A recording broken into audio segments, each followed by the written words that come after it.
Assalamu alaikum warahmatullahi wabarakatuh, mpenzi mtazamaji, natumai umzima buheri wa afya. Jina langu ni Haifa Muhammad na karibu katika kipindi ukipendacho Upeo Asubuhi ndani ya kitengo Ijue Dini Yako. Alhamdulillah, siku nyingine yenye neema na nuri ambayo Allah ameweza kutujalia kuweza kuiona, japo anakuambia sio wote ambao wamefanikiwa kuiona siku hii. Ikiwa wewe ni mmoja wao ambao Allah amekupa hiyo neema ya kuiona siku hii, basi sema alhamdulillah na inshallah kumrudia Mwenyezi Mungu zaidi. Na inshallah, mpenzi mtazamaji, leo tupo naye mgeni wetu, si mwingine bali ni Sheikh wetu ambaye najua tumemzoea kwa mawaidha yake mazuri yenye kuelimisha, yenye kufunza na kuifahamu dini zaidi kupitia vitabu tofauti tofauti na kitabu cha Allah Quran tukufu. Na insha Allah si mwingine bali ni Sheikh Hussein Patrova ambaye tupo naye ndani ya studio zetu za Mahdi TV.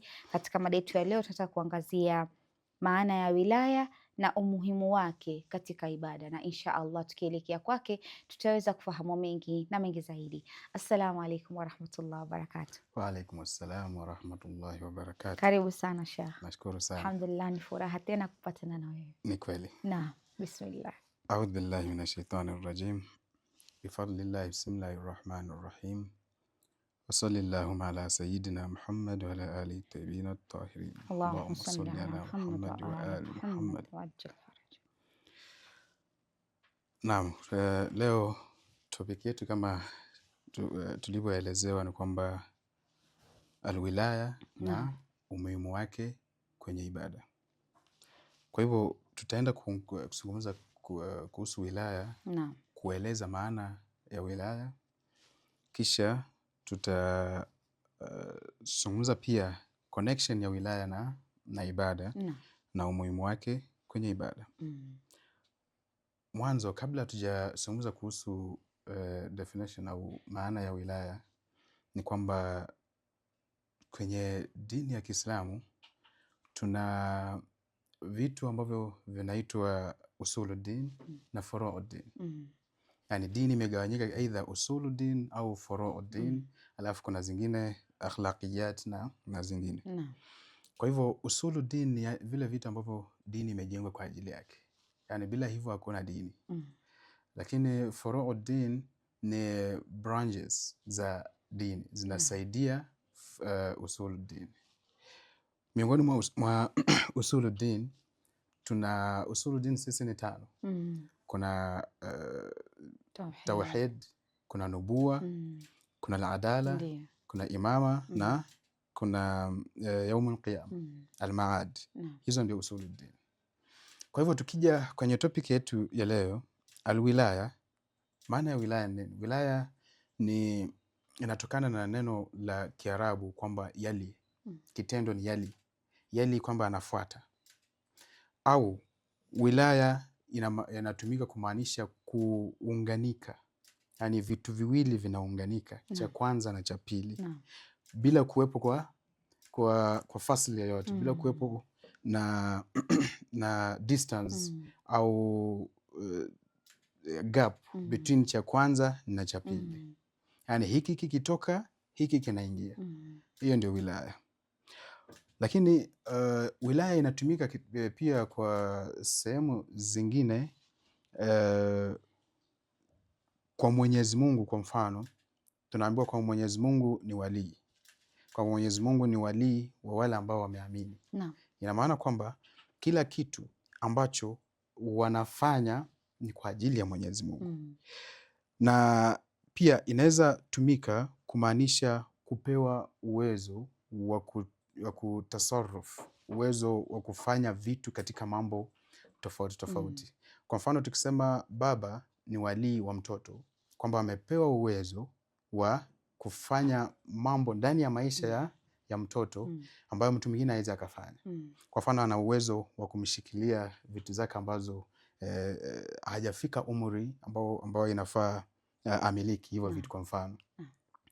Kwa hivyo hiyo ndio maana ya wilaya, na asli katika dini ya Kiislamu kwamba hakuna mtu ambaye amepewa wilaya juu ya mtu mwingine. Yani wilaya yote ina origin yake inatoka kwa Mwenyezi Mungu.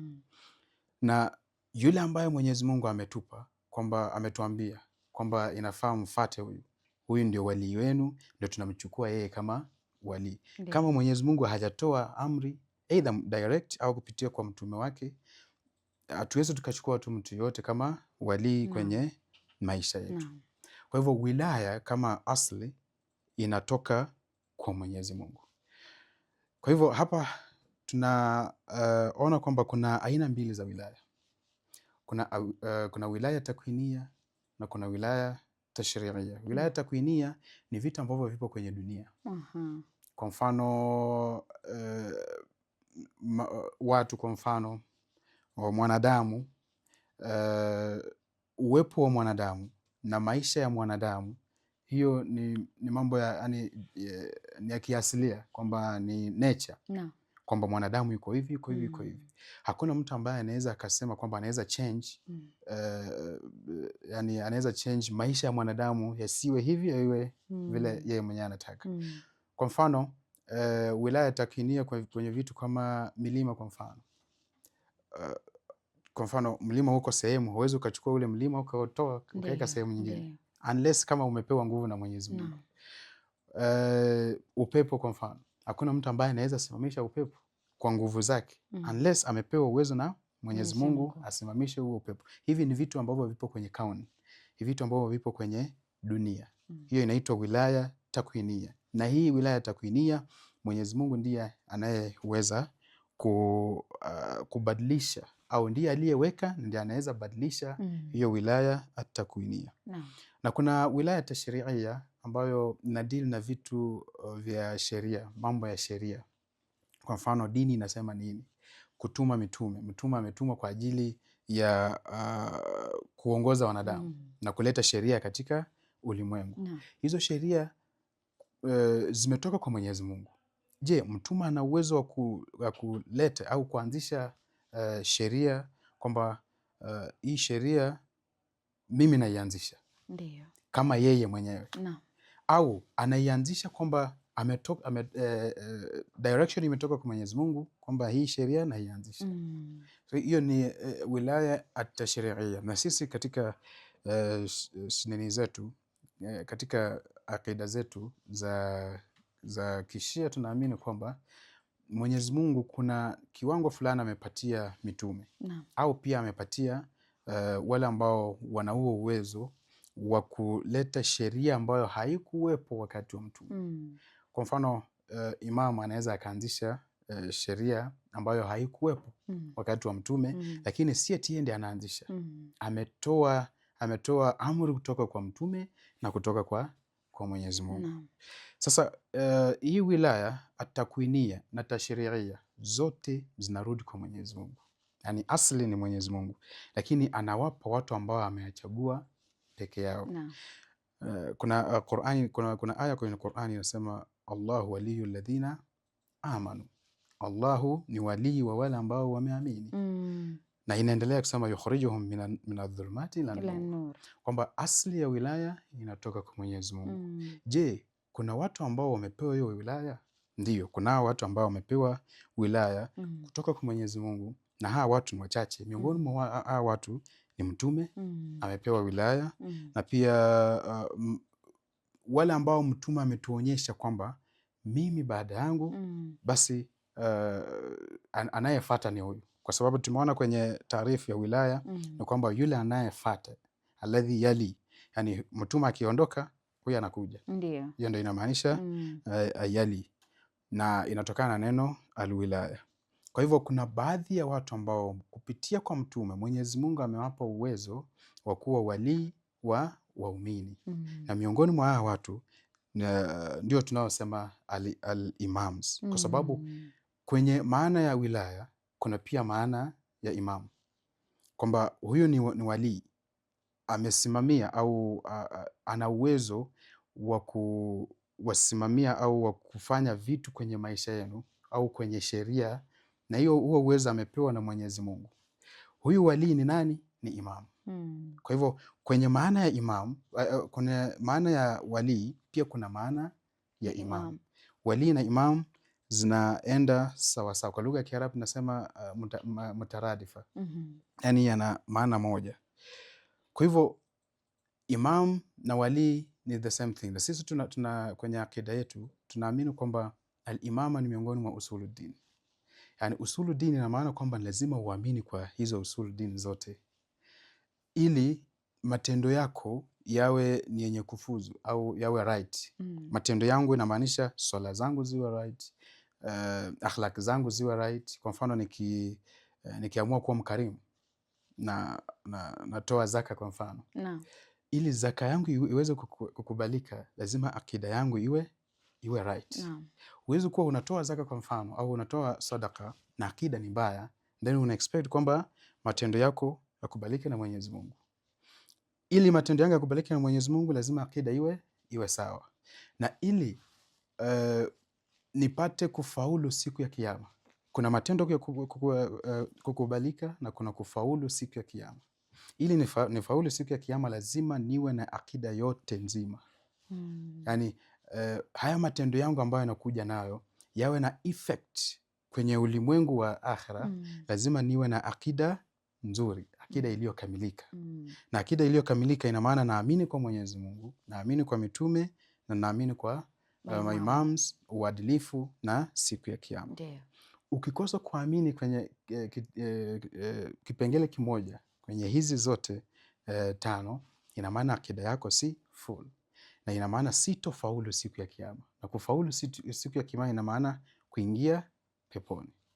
Sasa kuingia peponi kiuasilia ni kwamba ipo kwa wale ambao wanaofaulu, na wale wanaofaulu ambao wana akida nzima, na akida nzima ambayo imejengwa kwenye wilaya, kwenye nubuwa, tauhid na al-adl na imama na maad.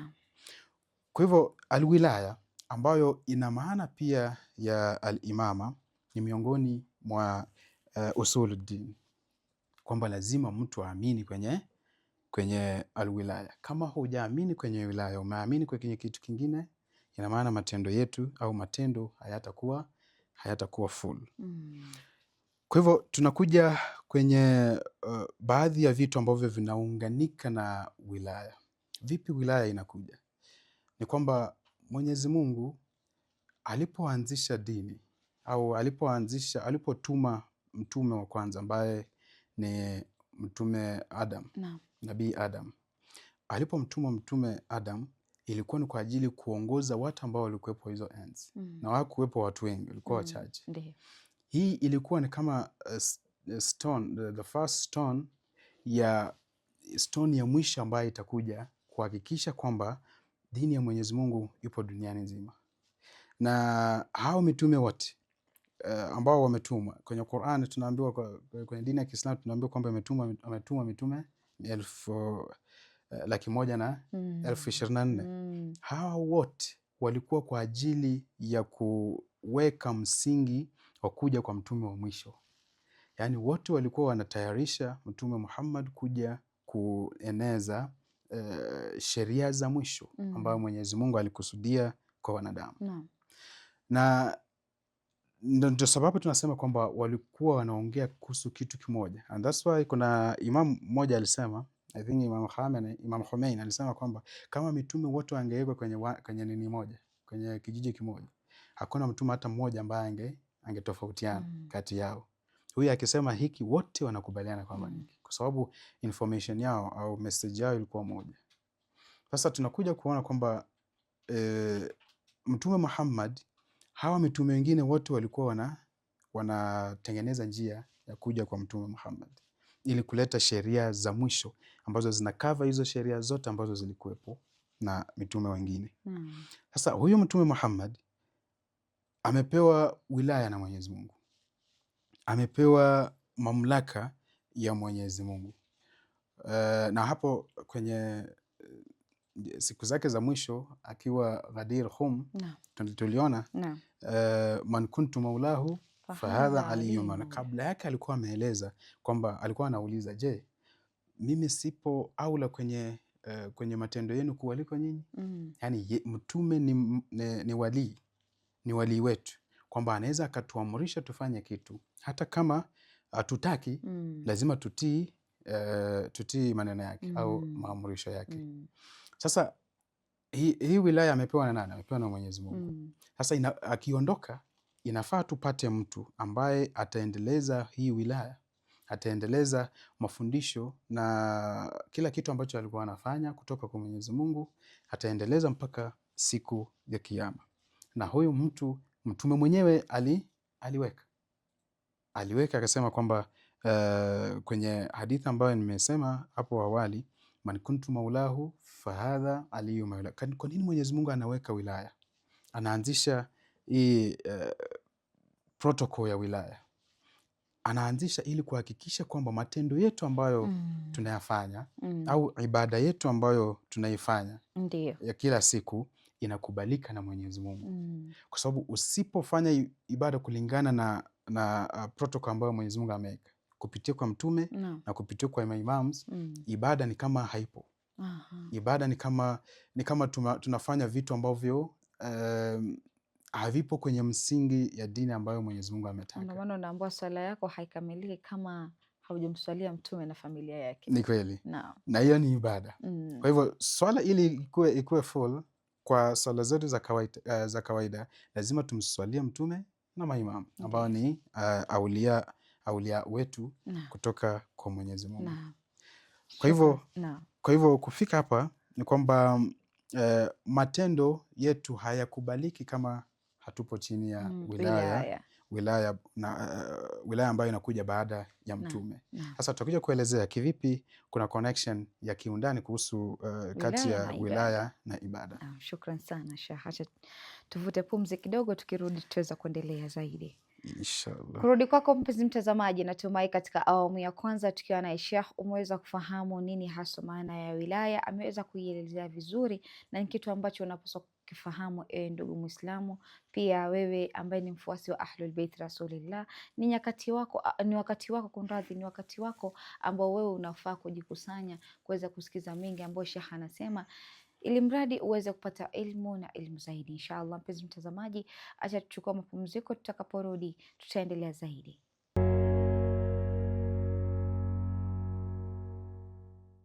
Assalamu alaikum warahmatullahi wabarakatuh. Mpenzi mtazamaji, karibu tena katika awamu ya pili ya kipindi kipendacho Pewa Asubuhi ndani ya kitengo Ijue Dini Yako, tukiwa naye Sheikh ndani ya studio zetu za Mahdi TV akizidi kujuza mengi kuhusiana na swala zima la wilaya, ambapo unaambiwa ni muhimu sana, wilaya haviachani. Sasa tunataka kufahamu wilaya na ibada vinaenda na vipi. Inshallah mpenzi mtazamaji, tukirudi kwake tutaweza kufahamu yepi zaidi yanayojiri. Naam, karibu tena Sheikh. A'udhu billahi minash shaitani rajim. Bismillahir rahmanir rahim.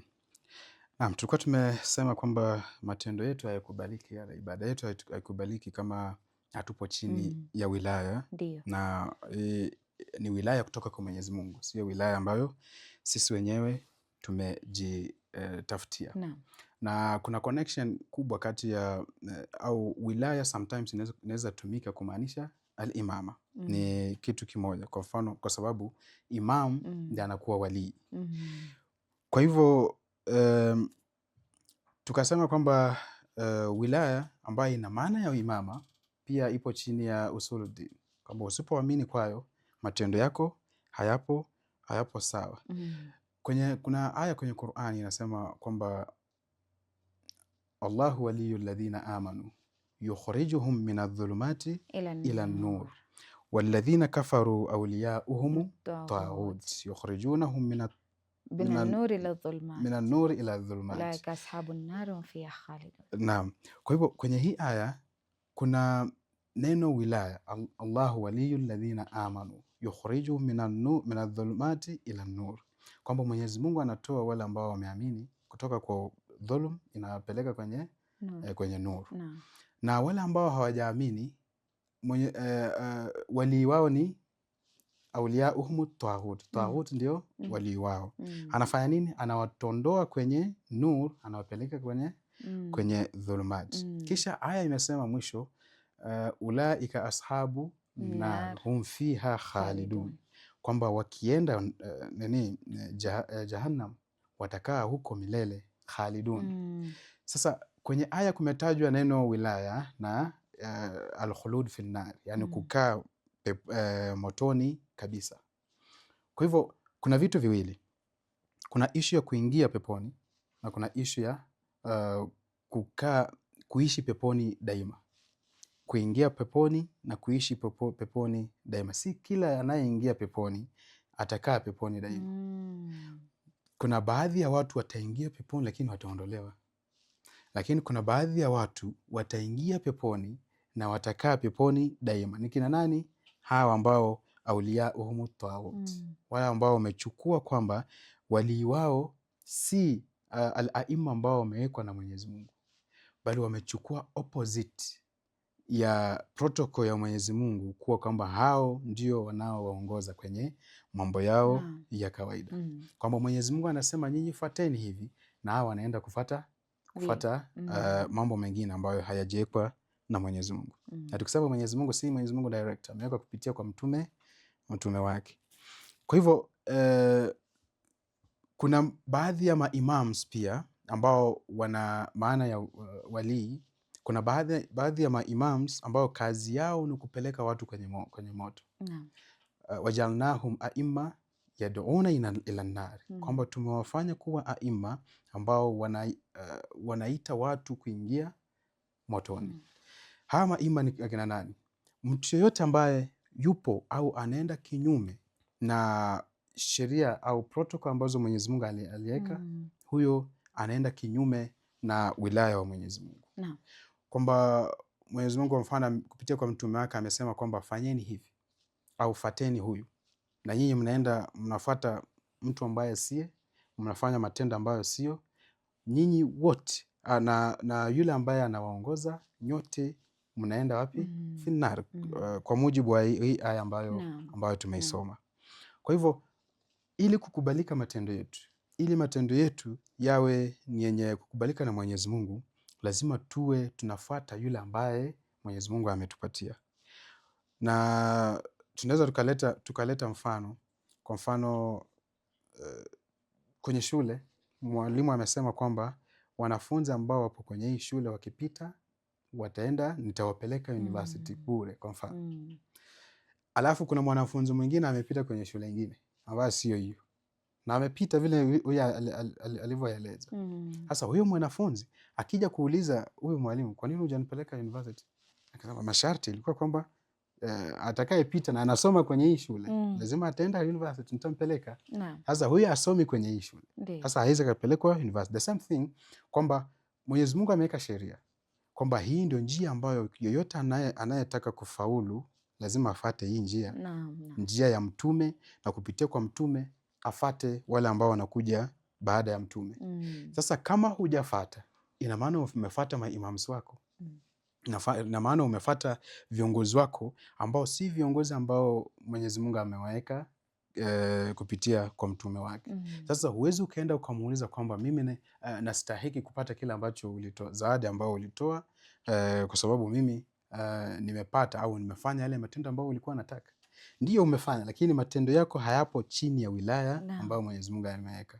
Sasa haya matendo ambayo yanafanyika nje ya wilaya ambayo Mwenyezi Mungu ameweka, matendo yote kwa lugha ya Kiarabu tunasema ni batil. Yani hayapo, hayakubaliwi na Mwenyezi Mungu. Na vitu vyote ambavyo tunafanya, ibada yote ambayo tunaswali au saumu zote ambayo tutaswali, tutazifunga chini ya wilaya ambayo si wilaya ya mtume na wale ambao wamechaguliwa, zote zitakuwa ni batil. Yani Mwenyezi Mungu hazikubali. Na hawa ni miongoni mwa watu ambao tumeambiwa kwenye aya, ulaika ashabun nar, kwamba hawa ni watu wa kuingia motoni. Hum fiha khalidun, si kuingia tu motoni, wanaingia motoni na wanaishi motoni milele.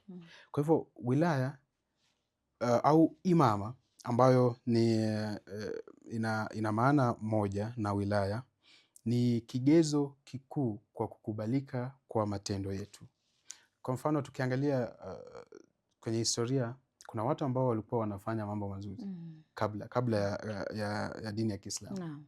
Makuraish walikuwa wanaswali swala zao, walikuwa pia wanafunga, walikuwa wana hija, wanaenda kwenye Kaaba, lakini wanafanya haji kwa misingi yao ambao wao wenyewe wanajua, sio kwa misingi ya dini ya Kiislamu. Hasa dini ya Kiislamu ilikuja ikabadilisha, ikasema sasa fanyeni hivi.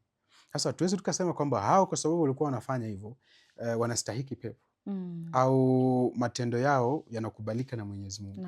Hayakubaliki na Mwenyezi Mungu kwa sababu walikuwa nje ya misingi au mambo ambayo Mwenyezi Mungu alikuwa anataka. Kwa hivyo wilaya kama wilaya ni baada ya kuondoka kwa Mtume ndio msingi ambao umeshikilia dini, kwamba bila wilaya then dini ni kama haipo. Wilaya kama haipo, swala zetu haziko sawa, kwa sababu yeye ndiye atakayetueleza kwamba swalini hivi. Yeye ndiye atatueleza kama walii, atatueleza kwamba kufunga, ikifika kufunga fungeni hivi. Tukifuata protokoli zingine ambazo si zile ambazo Mwenyezi Mungu ametuletea kupitia kwa walii wake, basi tutakuwa tunafanya vitu zetu ambavyo si vizuri. Na kwa sababu tunaona kwenye jamii zetu, kwa mfano ikija kwenye kuswali, kuna aina nyingi za swala. Kuna watu wanaswali vile wanavyotaka. Kuna wengine wanaswali wakifunga, wengine wanaswali wakifunga sijui juu chini. Sasa hizi zote tunaangalia kwamba nani amewaambia kwamba waswali hivyo? Wamefuata nani ambaye amekuwa ni mwenye kuwapa sheria kwamba hii ndio swala ambayo Mtume aliswali? Je, ni yule Mtume aliweka ama si Mtume aliweka? Kama Mtume alimweka, basi inakuwa tupo chini ya wilaya. Kama sio Mtume ameweka, inakuwa tupo nje ya wilaya, na matendo yetu yote yatakuwa si yenye kukubalika na Mwenyezi Mungu. Kwa hivyo hapa, ili tufike kwenye wilaya, kuna baadhi ya vitu ambavyo ni poa tufanye. Kitu cha kwanza, hatuwezi tukaamuka tukasema kwamba mimi walii wangu ni mtu fulani.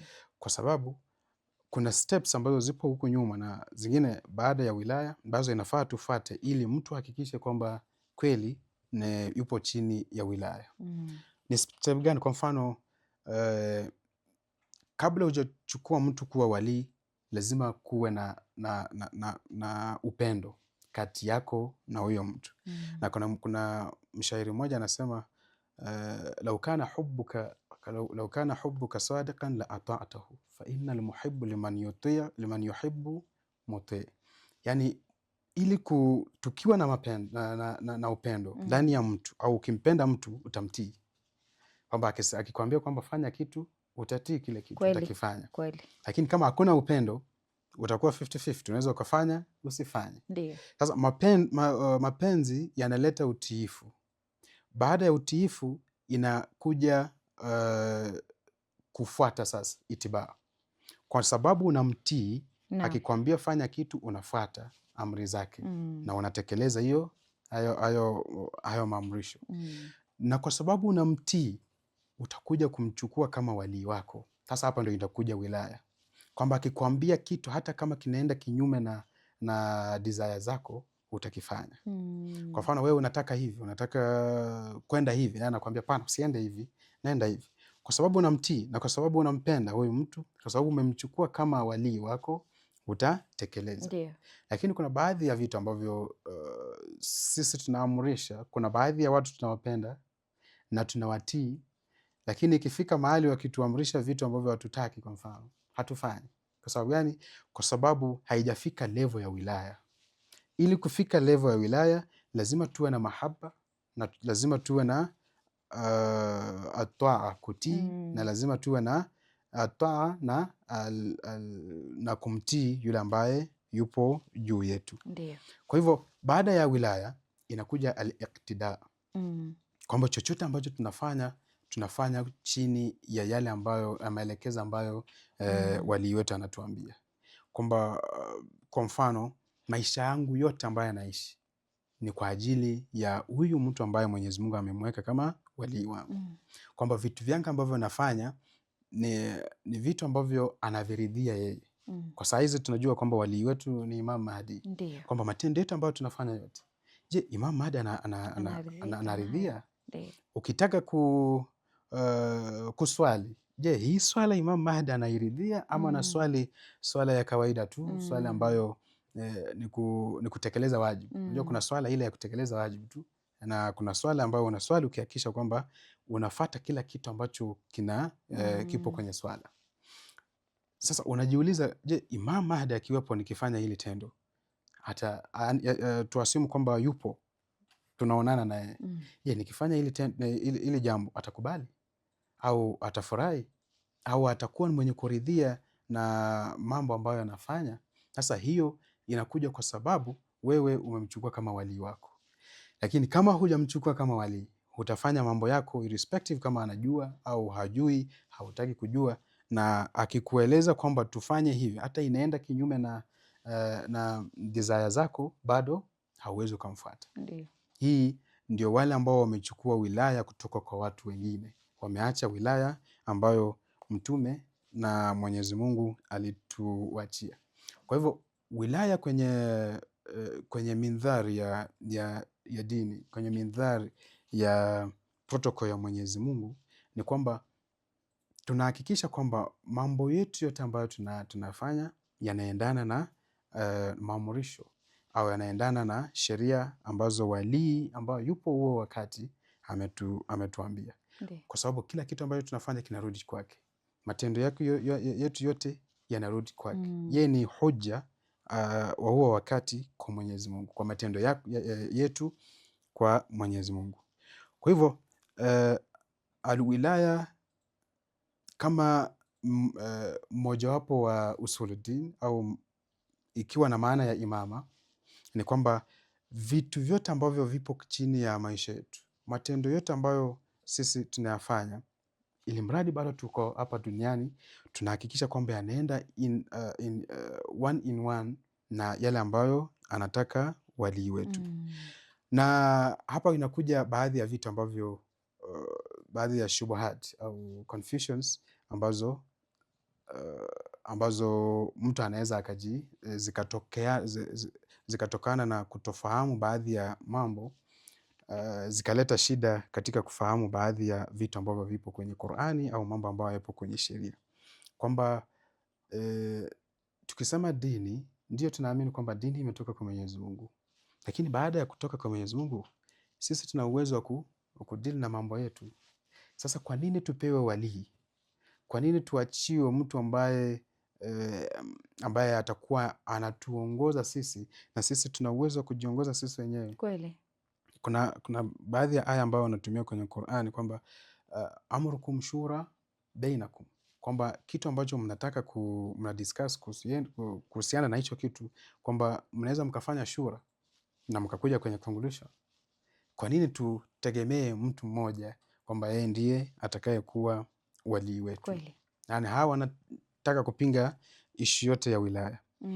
Sisi tunasema ndio Qur'ani inasema kwamba amrukum shura bainakum, lakini dini si amrukum. Dini ni ya Mwenyezi Mungu. Ndio.